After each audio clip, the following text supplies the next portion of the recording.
Lumia 925 qui vient de sortir de chez Nokia. Donc il est sur le même format que le 920, mais il a subi une grosse cure d'amaigrissement.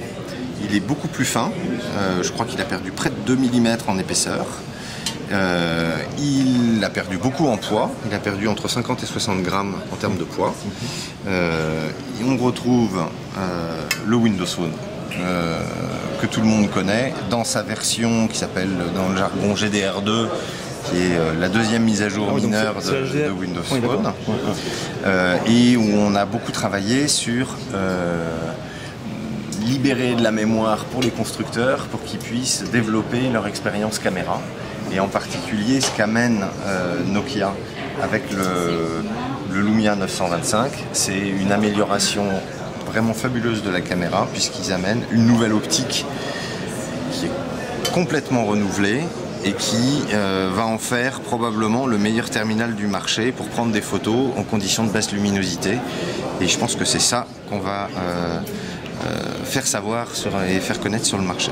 Et donc on a combien de mégapixels? Alors c'est 8,7 mégapixels, ce qui sur le papier ne paraît pas un gros changement. En revanche, c'est toute la qualité de l'optique, la stabilisation et l'expérience de la photo qui a été revue, qui font qu'on va avoir des photos qui vont être absolument magnifiques et imbattables en termes de qualité de photo sur le marché. Et donc il va être distribué en France, en Europe? Donc on va le trouver en France, il va arriver cet été.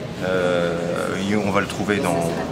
Normalement, c'est un produit qu'on va retrouver dans beaucoup de géographies. Je ne connais pas tous les détails, mais en France, c'est un produit qu'on devrait retrouver probablement chez quasi tout le monde. C'est en train de se finaliser tout ça. D'accord. Ça a l'air très bien parti. Ouais. Et il y aura des exclus opérateurs ou quelque chose? Alors ça, c'est à Nokia qu'il faut poser la question.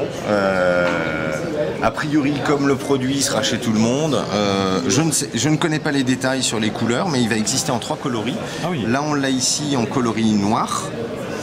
Avec le dos de la coque qui est noir. Le dos de la coque peut exister en gris métallisé ou en blanc. Ou en blanc. En blanc, ouais. C'est les 3 coloris par défaut. D'accord. Et par ailleurs, je crois qu'il y a d'autres coques amovibles de couleur cette fois-ci qui peuvent être ajoutées, mais là il faut aller voir sur le site Nokia. Mais là la coque elle est amovible ou pas? Là la coque est amovible. Je vais regarder si on peut l'enlever. Je l'ai encore jamais fait donc. Et puis j'ai pas d'ongles. Je pense qu'elle est amovible. Je sais pas par où ça se passe. Mais la coque est amovible et elle se change. Et ça prouve bien que c'est tout nouveau, hein. Vous venez juste de la voir. Je sais pas par où il s'ouvre. Oula. Je sais pas par où il s'ouvre. Mais c'est il est métallisé ou le tour est métallisé, ouais. Le tour est métallisé. Avec une finition qui est... Donc là on voit que le Nokia est en train de faire aboutir son design, où on retrouve l'idée qu'il y avait dans le 720, qui a un design qui est très beau, beaucoup plus fin, et une intégration, enfin une finition sur les bords qui est extraordinaire. Vous êtes séduit. Ah, moi il va faire un carton celui-là. Tous les feedbacks que j'ai des opérateurs, c'est un produit qui va faire un carton. Il faut le prendre en main pour le sous-peser. Ah oui, il est léger. Hein. Voilà. Ah oui, en comparaison, on met juste les deux. En comparaison. Voilà.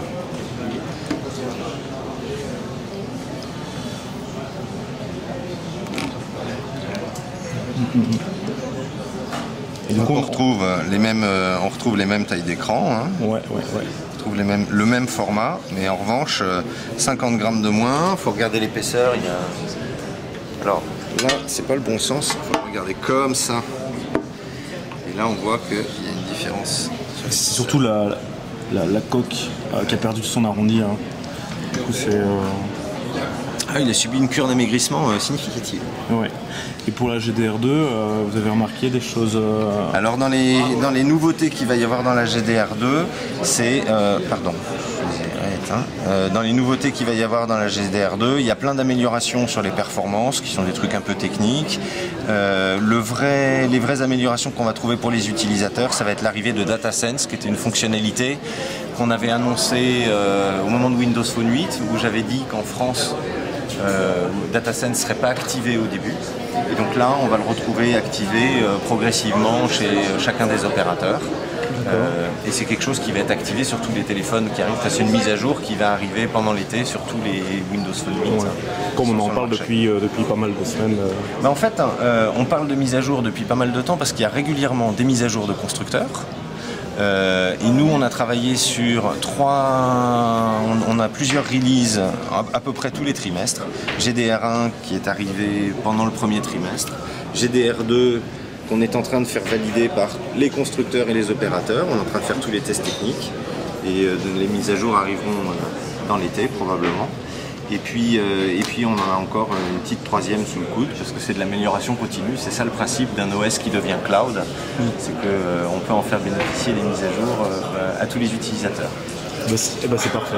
Je vais être obligé de vous laisser parce qu'on a Florent Manodou qui vient nous rendre visite et qui vient d'arriver sur le stand. Pas de soucis, merci beaucoup.